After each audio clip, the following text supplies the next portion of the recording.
los oyentes de Radio Sefarad a Revista de Medio Oriente. Una semana más estamos con Masa Gabriel aquí. ¿Qué tal? Muy bien, Alejandro. ¿Cómo estáis en Radio Sefarad? Bueno, muy bien. De nuevo, abriendo los micrófonos para que puedas hablar a los oyentes de esos análisis que realizas sobre los medios de comunicación en relación a noticias que se refieren a Israel y a la comunidad judía, que en este caso han tenido cabida en el país, ciertos artículos y publicaciones que te han llamado la atención y que quieres comentar, como estamos diciendo. Pues sí, tengo que hablar del país esencialmente porque volvemos a asistir a un periodismo francamente muy deficiente. Pero las mínimas nociones periodísticas no están. Y vamos a empezar por una noticia que ha salido impresa, pero no es el único problema. El problema es lo que no han contado, las noticias que han buscado, como decía una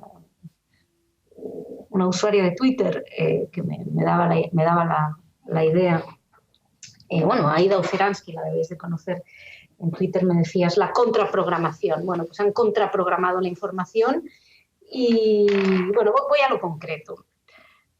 Se lanzaron una decena de cohetes sobre la población israelí desde Gaza, así, iba a decir sin ninguna explicación, nunca hay justificación alguna, pero de repente en este caso fue algo así, ¡pum!, digamos, de algún modo inesperado. Bueno, pues el país no escribía, no publicaba absolutamente nada sobre esos cohetes. Lo que sí, publicaba al día siguiente en la edición impresa una noticia que decía bombardeos sobre la Franja de Gaza, es decir, inmediatamente la respuesta de Israel, sin explicar de dónde venían, ni qué era respuesta, ni nada, con una foto de una víctima que hubo, pues eso, la típica foto, no sé si no era de AFP, del palestino que está siendo enterrado y las mujeres que lloran al lado. Creo que la nota era, ni siquiera era el corresponsal, era una pequeña nota, no sé si de AP o de AFP, porque la encontré por otros lados, mínima, breve, pero no hay la noticia para ellos es que muere un palestino y que Israel bombardea sobre la Franja de Gaza. La decena de cohetes que tiraron los terroristas sobre los israelíes no ocupaba ningún titular. Es la manipulación más absoluta. Esto ya es de un grado realmente diría yo, de propaganda. Pero lo interesante, una vez más, es que en la versión online, como te decía, no había nada. Esto era en la impresa, entonces me fui a la online a ver qué había. Y en la versión online no había nada. Ni una sola palabra acerca de los bombardeos sobre Israel. Es como si eso no interesara, todo lo que nos vaya a hacer mostrar a los palestinos como víctimas no interesa, con lo cual, si los palestinos tiran 10 cohetes sobre Israel, no hay por qué mencionarlo. Lo que había al revés, que es lo que decía que Aida Ozeransky me dio la idea de contraprogramación, era un artículo sobre las dificultades en Gaza, un artículo sobre cómo los gazatíes intentan marcharse, pero en el artículo omitían toda responsabilidad de Hamás. No había ninguna explicación sobre cómo Hamás oprime a su propio pueblo, cómo les roba la electricidad, etc. Un artículo sobre Gaza donde no había como eso, nada respecto a una parte controlada por un grupo terrorista. No citaba los ataques desde Gaza contra las poblaciones del sur de Israel desde hace casi, bueno, no sé ya ni cuántos años, casi 20. Y el párrafo que a mí más me fascinó, el párrafo que me parece ya para nota es uno que dice que habla de un palestino, porque todo está planteado desde, como siempre hacen o como suelen hacer, el planteamiento personalizado, tal palestino está huyendo, y te cuentan lo que lleva en la maleta, etcétera. Lo humanizan, lo que está muy bien, humanizar a las víctimas. Lo que estaría bien es que explicaran de qué son víctimas. El caso es que decía en el párrafo entre fotografías de Amin al-Husseini, gran muftí de Jerusalén antes de la creación de Israel, y del jeque Ahmed Yassin, fundador de Hamas. Ahmed Shami Mahamud, de 45 años, ejerce responsable de atención al público en Rafa, bla, bla, bla. Fotografías de Amin al-Husseini y Ahmed Yassin. Bueno, Ahmed Yassin es fundador de Hamas, que no estaría de más que explicaran que es un grupo terrorista responsable, según ellos mismos se vanaglorian, de la muerte de más de 1 millar de israelíes. Pero ¿quién era Amin al-Husseini? Porque lo mencionan así nomás, tiene fotos de Amin al-Gran Mufti antes de que se creara Israel, ¿no? Suena como que nostálgico aquellos tiempos. En primer lugar, el Gran Mufti era un aliado de Hitler. Entonces, ¿qué fotografía tenía? Le preguntamos al País por Twitter. Tenía aquella en la que está bendiciendo, o sea, en que se encuentra con Hitler, en que está con Göring. ¿Cuál de ellas? Es impresionante, o sea, como si eso fuera, sin explicar quién es. Imagínate que alguien dijera, no, tiene una foto de Göring, que era un líder antes de que se creara Israel. Pues sería impensable. Bueno, pues eso es el País, eso es lo que se ha convertido, y lo digo con muchísima lástima, porque de verdad que ha sido el medio que para mí, independientemente de que sea un medio de referencia, pero para mí fue un medio muy importante un tiempo. Siempre tuvo problemas con Israel, siempre. Pero este nivel, yo creo que sí, ha habido otras veces que ha tenido un nivel parecido, pero abiertamente activista, que es lo que está haciendo ahora.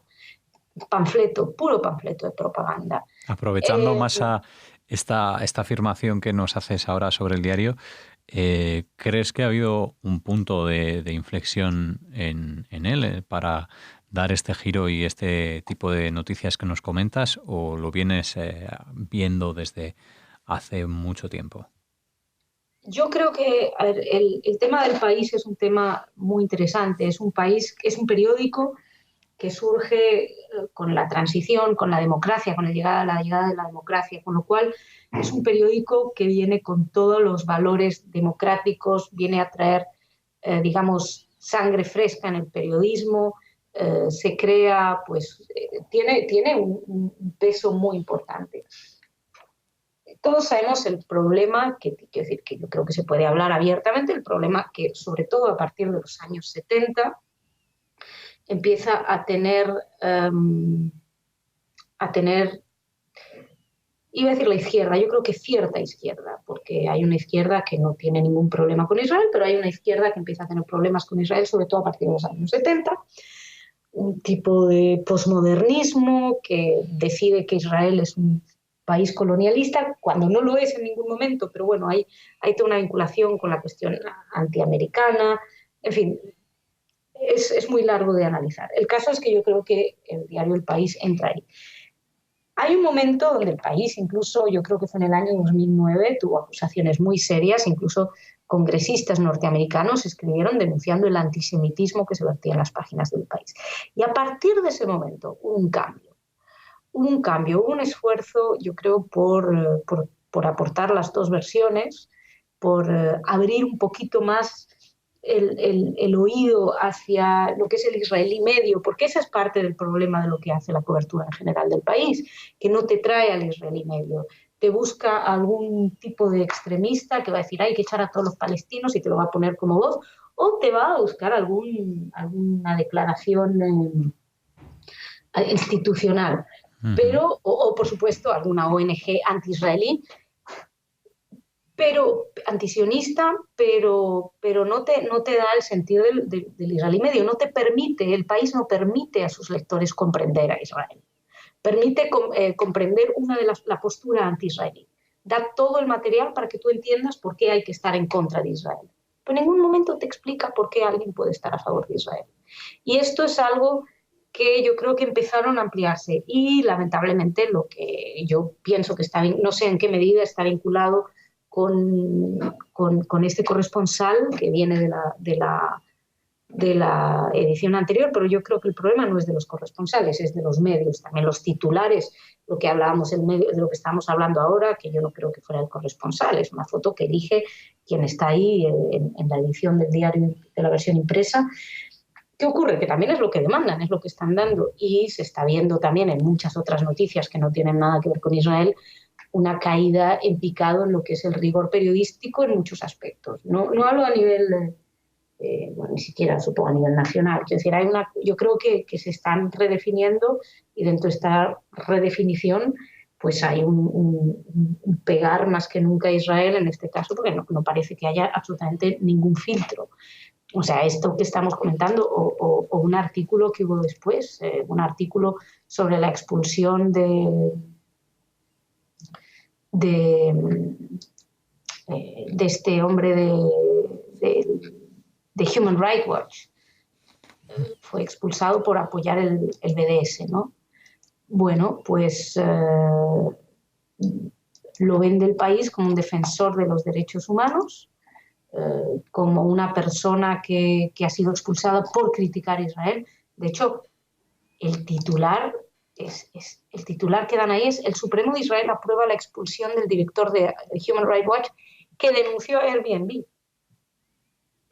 No lo expulsan por denunciar a Airbnb, sino por su apoyo activo al movimiento BDS.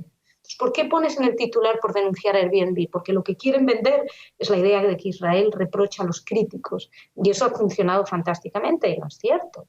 Tú puedes criticar Israel, la ocupación, lo que te dé la gana desde Israel. Ese no es el tema. El tema es tus vinculaciones con un movimiento que ha sido declarado antisemita por países como Francia, bueno, ilegal en Francia, por ejemplo, porque es un medio que busca la desaparición de Israel.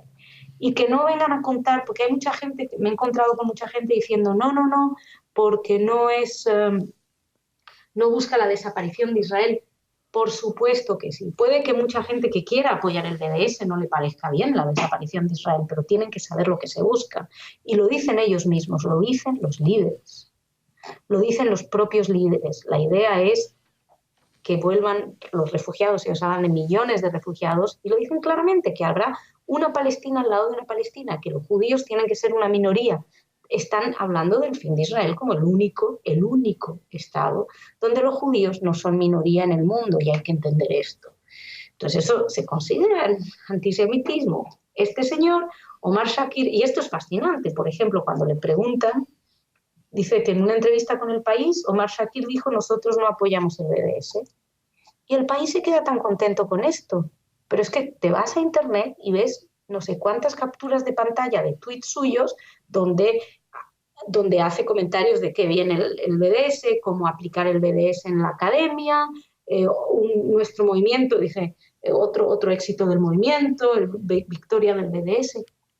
Pero el señor les dice al País que no, y en los del País no se toman el trabajo de hacer una mínima búsqueda para comprobar la noticia.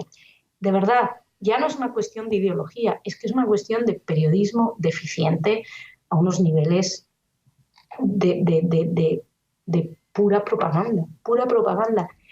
Y lo peor es que parece que da igual. A nadie parece importarle. Bueno, desde luego a los oyentes les importa lo que comentas aquí en Radio Sefarad, en esta revista de Medio Oriente, y por eso te traemos cada semana, te invitamos y nos atiendes con gusto a las llamadas desde aquí, desde el estudio hasta allí, hasta donde te encuentras en Estados Unidos, revisando los medios de comunicación en español, que en este caso se han centrado en estas publicaciones que ha hecho El País y que nos comentabas a lo largo de todo el programa. Gracias, Masa, como siempre. Queremos invitar a los oyentes también a echar un vistazo a la página web revistamo.org. Muchísimas gracias a vosotros. Hasta la semana que viene.